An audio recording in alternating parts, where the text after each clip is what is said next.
caso aqui desses 225 milhões, se não me engano, né? É dinheiro de pinga, né, o Andreasa? Perto desse... Só a operação que se desconfia no mercado financeiro de ontem já dá 4 vezes esse valor, só pra gente entender um pouquinho, né? Patrick, meu caro, esse vagabundo mafioso, nesse tom blasé da delação dele, tá levando na brincadeira, tá? O acordo dele é o melhor da história, o acordo de delação dele. Não são só esses 220 e tantos milhões que ele terá de pagar na pessoa física, né? Fichinha, dinheiro de pinga para esse cara. Tem também um acordo de leniência da JBS que está na ordem de 11,7 bilhões de reais. Equivale a apenas 6% do faturamento desse grupo no ano passado, em 2016. Não é nada. Os caras não foram denunciados. Diante do que apareceu até agora, há algo que justifique um acordo como esse. A gente precisa tratar da natureza desse acordo que esses caras fizeram. O que é isso? Aonde isso vai chegar? Quer dizer, o Brasil aqui derretendo, o país acabando, esses caras vivendo lá fora, estavam em Nova York, saíram, foram para outro lugar, devem ter casa em todo lugar, vivendo nababescamente à custa de entregar assim nesse tom blazezinho, destruindo o país de qualquer maneira. Eu quero ver a sustentação disso. Madu, você... O recurso da delação premiada, Madu, é um troço muito importante, tá? É um avanço no Brasil, é um grande avanço, mas não a qualquer custo, não de qualquer maneira. Vai, Madu. Principalmente, Andreasa, se você levar em consideração que a custa desses empréstimos todos, dessas operações todas nebulosas aí, que ele está querendo fazer o acordo, ele conseguiu multiplicar em 20 vezes o tamanho da empresa dele. Quer dizer, ele agora vai usufruir, né, desse investimento, entre aspas, que ele fez na corrupção, na bandidagem, né, entregando, digamos assim, parte dos seus asséculos e viver, né, nos Estados Unidos, sem pulseira eletrônica. Inclusive, ele estava dizendo que ele quer ir para fora porque ele quer fazer o IPO, a oferta pública de ações das empresas dele na Bolsa de Nova York. Eu fico muito curioso para ver o que vai acontecer, porque eu quero saber se o mercado internacional aceita papéis desses indivíduos, né, da família Batista, dessas empresas que foram construídas recentemente, né, um capital construído à custa do dinheiro público brasileiro. Eu tô louco para ver como é que vai acontecer esse IPO aí, se é que vai acontecer. Agora, realmente, isso se junta ao que o Andreasa falou um pouco antes no programa.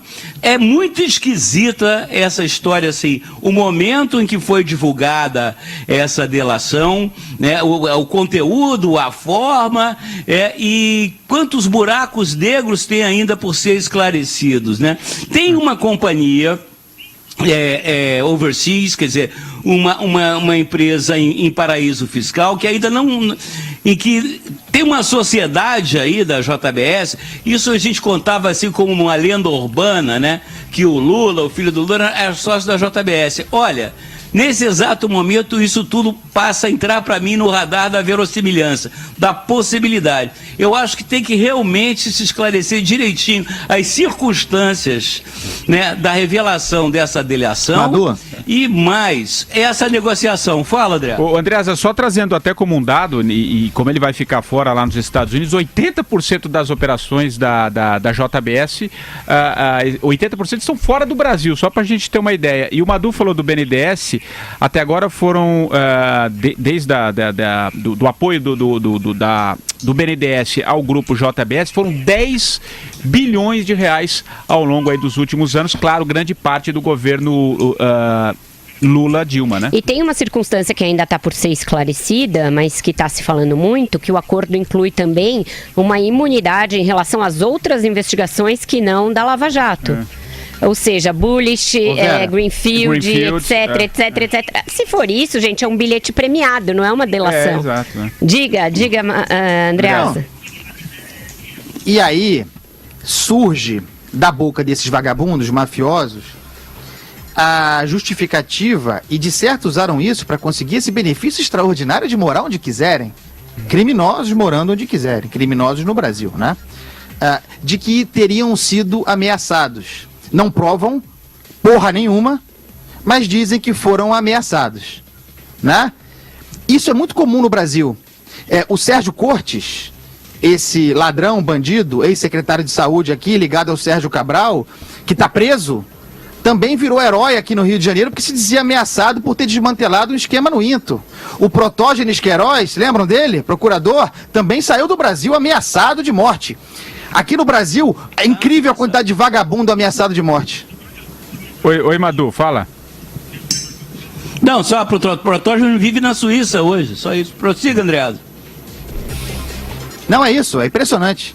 É óbvio que eles estão falando com conhecimento de causa desse pagamento de propina. É óbvio que para essa empresa ter virado que era um frigorífico, ter virado o maior império de proteína animal do mundo, houve uma corrupção. 60 frigoríficos só nos Estados Unidos. 60 então, houve uma corrupção em escala monumental. E isso provavelmente está retratado nessa. Então, isso está relatado nesta delação. E ela é importante por isso, porque ela abre um novo veio ali, que é o veio BNDES. Ela mostra mais uma vez a ação do Guido Mantega, que era o ministro da Fazenda, como uma espécie de menino de recados do Joesley, atuando nos interesses dele dentro do governo, mediante o pagamento de propina para o Lula e para a Dilma, com conhecimento de ambos no exterior. Mostra uma relação antiga com o PMDB por meio do Eduardo Cunha e do Michel Temer, com pagamento também de propina, e uma relação umbilical com o Aécio Neves, que era uma espécie de brother, pelo tom das conversas que eles tinham, eram brothers de boteco ali, que podiam falar em termos chulos, como aqueles de pessoas como o ministro da Justiça, etc. Então, não é que eu duvide que houve tudo aquilo que ele relata. Eu só acho que tudo aquilo que ele relata precisa, primeiro, ele apresentar comprovação e, segundo, não deveria resultar numa anistia ampla, geral e irrestrita para a JBS e seus acionistas. Diga, Andreasa. Com isso, tá, fazendo todas essas ressalvas e mostrando que esses delatores, longe de republicanos, longe de estarem trabalhando pelo país, pelo bem do país, são criminosos, vagabundos, tá? Dito isso, com isso não queremos aqui salvar a pele daqueles citados. É importante deixar isso bem claro, tá? Há implicações graves, gravíssimas ao presidente da República, Michel Temer, ao Aécio Neves e aos petistas. Isso, a gente não está mudando isso de figura, não estamos trocando tom. Há coisas gravíssimas contra o presidente, denúncias gravíssimas, mas é importante bater na tecla de que há algo estranho na origem dessa delação. Fala, Madu. Andreasa. Não, é o seguinte, um fato que a Andreasa deu uma leve pincelada, mas eu gostaria de sublinhar aqui, foi essa questão deles terem se mudado para Nova York alegando ameaça de morte. Eu acho que a Polícia Federal e a tecnologia disponível hoje deveria averiguar, investigar e interrogar, inclusive, os irmãos Wesley, essa dupla aí de sertanejo universitário, enfim, para investigar